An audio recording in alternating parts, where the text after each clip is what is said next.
Jangan taruh telur dalam satu keranjang. Artinya begini loh, kalau memang Anda memiliki dana, ya dibagi-bagi aja. Saya bukan pro saham, saya bukan pro cryptocurrency, tetapi harus diakui bahwa cryptocurrency adalah sebuah investasi yang sangat menarik. Ada yang berargumentasi dengan saya seperti ini. Coach, saham itu usianya sudah 1 abad. Gold sudah berabad-abad. USD juga sudah terbukti, Coach. Sementara kalau cryptocurrency, itu kan baru tahun 2009 atau 2014, 2009 lah anggap. Berarti udah berapa tahun tuh? 12 tahun. Berarti kan? Oke? Belum bisa dipercaya. Katanya kan seperti itu 12 tahun. Saya tanya balik. Kalau begitu untuk mempercayai sebuah produk investasi, Anda butuh waktu berapa? Orang tersebut nggak bisa jawab, diam. Oke, saya bilang, saya bantu 50 tahun, ya katanya begitu. 50 tahun, Coach. Oke. Kalau begitu, ya sudah, simple. Anda nggak usah masuk cryptocurrency, tunggu 32 tahun lagi, Anda baru masuk cryptocurrency. Ya udah, simple kan jawabannya?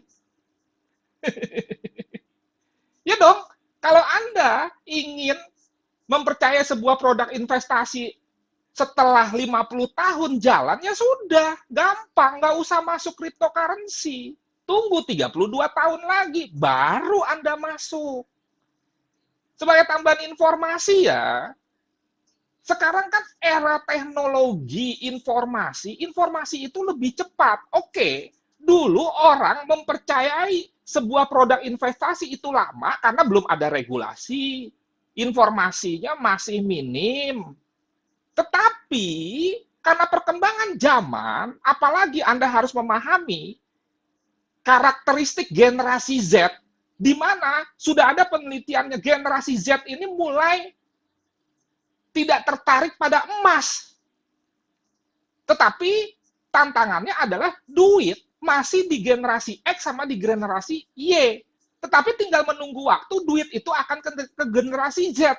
Disitulah cryptocurrency akan semakin diterima. Saya bahasanya semakin diterima ya. Jadi kembali lagi, nggak usah debat. Kalau Anda memang membutuhkan waktu 50 tahun, ya sudah, tunggu aja 32 tahun lagi, susah amat. Jadi, sekali lagi saya tidak membanding-bandingkan, justru saya memberikan informasi, resiko semua sama. Ada resikonya. Reward-nya, ya pasti cryptocurrency lebih besar. Kira-kira seperti itu. Nah, sekarang masalahnya Anda mau trading manual atau Anda mau full automatic system. Nah, ini juga sebetulnya ada nih pengertian-pengertiannya. Silakan Anda ke YouTube saya supaya lebih jelasnya mengenai apa itu robot, kelebihannya. Terus pasti ada kelemahannya. Manual pun ada kelemahannya loh. Misalkan pada saat kita tidur ada momentum, ya kita nggak bisa entry. Jadi masing-masing ada kelemahan, ada kelebihannya. Cuma kuncinya begini. Background saya IT, saya trader, kemudian saya juga orang yang memahami resiko. Kuncinya begini, Anda boleh nggak setuju ya, silahkan. Tapi kita berargumentasi secara jelas. Intinya, di investasi yang ada leverage-nya, saya nggak mau pakai robot. Yang ada leverage-nya. Saya nggak mau pakai robot. Intinya seperti itu. Yang dua arah, saya nggak mau pakai robot. Yang nggak ada leverage-nya alias 1:1 dan satu arah buy saja, saya tertarik pakai robot. Nah, sebelum mengenal cryptocurrency, saya berharap bisa diterapkan di saham, tapi nggak bisa. Nah, ternyata di cryptocurrency bisa, ya sudah. Tetapi kan harus tetap Anda paham cara memilih robot tuh seperti apa. Ini Anda nonton di videonya ada, supaya lebih cepat. Nanti ini kita bahas, apakah kalau ada produk investasi, ada produk robot memenuhi unsur-unsur ini. Tetapi yang jelas, menerima penawaran harus punya filter dalam tanda kutip. Jangan langsung percaya aja, apalagi kalau dikatakan pasti profit, 1% per hari, tapi resikonya dia nggak kasih tahu, floating loss sampai 10%, nggak worth it. Jadi harus punya sikap yang benar-benar positif, kritis. Jangan negatif nyinyir. Oke? Nah, kalau ada yang menjanjikan pasti profit, udah masuk blacklist aja lah. Nggak usah diterima, karena udah pasti tukang bohong. Jadi pastinya tukang bohong. Kenapa? Janjinya pasti profit. Wong profesional manapun, di bidang apapun, nggak pernah dia bilang pasti sukses. Kalau ada seorang dokter melakukan proses operasi kepada seorang pasiennya, dia nggak akan berani ngomong pasti berhasil. Diupayakan berhasil. Nah, makanya ini kan kontradiktif kalau ada yang menawarkan robot pasti profit. Kemudian penempatan dana tradingnya harus di broker yang jelas. Dan jangan ada kerjasama antara broker dengan robotnya. Di mana misalkan ada kemungkinan robotnya bisa memargin call-kan dan dananya pindah ke software pembuat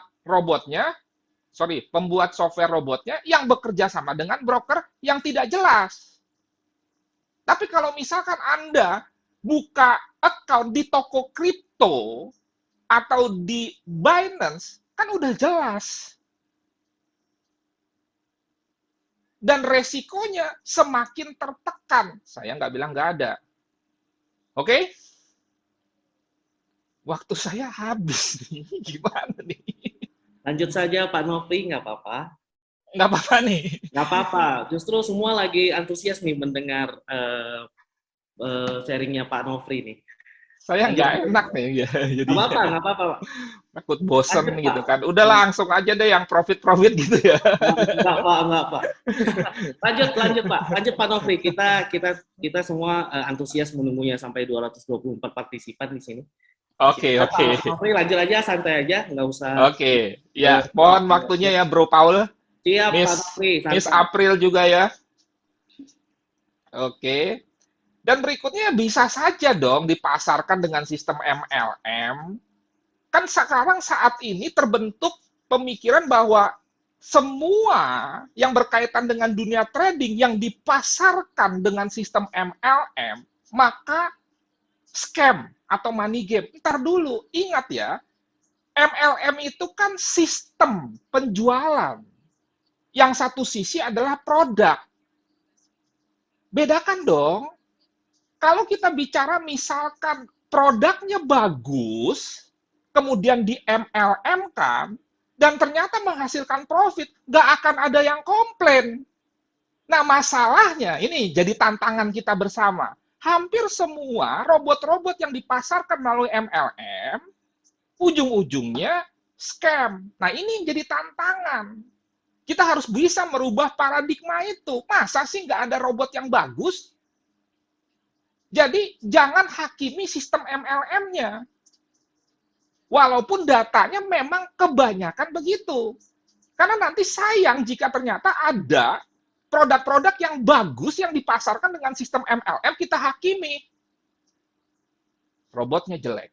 Saya nggak setuju kalau itu. Tapi kalau Anda tetap mempertahankan prinsip itu, melihat robot yang bagus atau tidak dengan melihat begitu dipasarkan secara MLM, langsung jelek. Ya silakan aja. Itu hak Anda. Tetapi saya berusaha memberikan logika dong. Bedakan antara sistem pemasaran dengan kualitas produknya. Kalau Anda memang membenci MLM-nya, dalam tanda kutip, ya sudah, pakai produknya. Jangan hakimi produknya jelek. Kalau ternyata Anda pribadi-pribadi yang, wah, kalau nanti misalkan produk ini bagus, kemudian berkembang ke bawah, itu kan berarti menjadi sebuah passive income, di mana kita kerja kerasnya di awal, setelah itu sistem akan berjalan sendiri, dan ternyata robotnya bagus, everybody happy. Maka stigma bahwa semua robot MLM itu jelek, kita patahkan. Dan sekali lagi, kalau Anda nggak mau menjalankan MLM-nya, nggak apa-apa. Tapi di satu sisi, ada yang nggak mau menjalankan robotnya, menjalankan sistem MLM-nya. Nggak apa-apa juga. Yang penting, utamanya, produknya bagus atau enggak. Itu substansinya. Jadi kita harus memahami, apa sih ini akar permasalahannya. Saya berpikir, akar permasalahannya bukan MLM-nya, produknya jelek. Oke? Nah, oleh karena itu, selanjutnya harus disampaikan oleh orang-orang yang paham dan logik mengenai trading atau investing. Termasuk dia harus memahami resiko dengan baik sekali. Bukan baik doang loh, baik sekali. Yuk kita bicara mengenai resiko. Saya selalu bicara, kalau reward mah, udah nggak usah diomongin lah. Nggak ada orang yang menampik, karena ada datanya. Cryptocurrency, the best of investing in the world. Tapi risknya gimana? Apakah benar besar tiba-tiba di CNBC crypto crash? Yang bikin orang takut ya orang kriptonya sendiri. Kenapa? Dia kasih istilah crash, padahal koreksi. Wong ada beberapa investasi kok dari mulai harkit, kan kita hitung dari topnya dong. Sampai dengan harga sekarang, atau dia pernah nggak dari top sebelumnya di wave. Karena saya juga menguasai Elliott Wave, misalkan, dia pernah top di wave 3, terus turun dia, berapa persen dia turunnya? Banyak kok yang turunnya sampai misalkan 38,1%, itu kan kita bisa menggunakan Fibonacci, dan lain sebagainya. Kemudian memiliki algoritma yang jelas, termasuk penggunaan artificial intelligence dengan disertai edukasi yang lengkap. Makanya saya mau berbagi di kesempatan ini, supaya edukasinya lengkap, jangan setengah-setengah. Kalau tidak ada penjelasan, misalkan, kan ada juga karena pertimbangan, ya nanti kalau kita buka logika programmingnya, coach, itu nanti ditiru. Nggak salah juga sih, coba ya, Anda punya karya, terus resepnya Anda buka ke publik. Jadi kita juga jangan gampang menjudge orang, bahwa oh ini nggak benar. Ada alasan-alasan tertentu, resep nggak dibuka. Oke, resep nggak dibuka, hasil mana? Minta portfolionya. Kalau misalkan resep dibuka, kan kita bisa uji. Sebetulnya kalau kita smart, tanpa ada portfolio, kita bisa hitung. Ada portfolio, lebih mendukung. Itu pola berpikirnya. Kemudian juga menyediakan setting default, artinya ada sebuah pengaturan yang ditetapkan oleh produsen softwarenya yang tentunya mengutamakan keamanan dana. Tetapi di satu sisi kita juga bebas mengutak-ngatik. Jangan sampai kita menggunakan robot yang kita nggak tahu settingannya gimana, pokoknya itu robot buka posisi kita senang. Nah, hati-hati ya. Ingat, ada satu hal yang lebih mahal daripada belajar, yaitu kehilangan uang. Belajar yang dimaksud oleh saya adalah nggak harus formal, tapi informal, kita riset sendiri, kita kritis positif, bukan nyinyir, itu sudah proses belajar loh. Makanya, ayo belajar, bukan ayo sekolah. Karena banyak orang yang seolah-olah belajar, padahal hanya sekolah. Beda loh sekolah dengan belajar. Lanjut, untuk semakin lebih mengutamakan keamanan dana, terlebih untuk pemula, sangat disarankan digunakan yang leverage-nya 1:1 dan satu arah. Makanya saya selalu menyampaikan, Anda kalau di kripto, udahlah 1:1 saja. Misalkan, ada coach yang 1:5, ya silahkan coba aja dulu, gitu loh. Rasakan bagaimana kira-kira. Bukan saya bilang jelek ya, coba rasakan. Memiliki fitur risk money management yang baik, serta daya tahan endurance yang terbukti kuat terhadap badai. Badai itu apa? Crash itu yang dimaksud. Badai itu apa? Koreksi yang cukup dalam, itu yang dimaksud. Apa robotnya cuma pasrah setelah floating loss, nyangkut, udah diem aja gitu, nggak ada upaya apa-apa. Nah, berarti robot itu kurang memiliki kecerdasan buatan atau artificial intelligence, dan juga kurang memiliki solusi-solusi menghadapi hal-hal tersebut. Karena beginilah, resiko nyangkut itu pasti. Betul nggak? Sekali lagi saya ulang, resiko nyangkut itu pasti di investasi apapun. Tinggal nanti nyangkutnya berapa persen. Dan apa dong upayanya? Jangan pasrah. Kemudian hasil antar bot dengan setting yang sama di account satu dengan yang lain, mestinya mendekatilah. Jangan beda-beda. Atau apalagi ternyata nggak ada harganya di situ. Di bot ini, Anda tahulah kasus apa itu ya, saya nggak usah sebutkan namanya. Nah, ini harus jelas. Makanya kita perlu komunitas. Untuk apa? Untuk saling melakukan komparasi. Kemarin bot settingan ini, lu bukanya apa? Oh, gue bukanya ini. Dia milihnya berapa koin? Makanya kita juga wajib mengupdate. Yang diupdate bukan floating, bukannya closing profit doang, tapi open trade-nya terbuka jujur pada saat dia floating loss, update juga. Sehingga fair, informasinya terbuka, nggak ada yang ditutup-tutupi. Kalau profit di-upload, kalau lagi floating loss, nggak di-upload. Nah, kira-kira robot apa itu? Ini. Base Trade System atau BTS.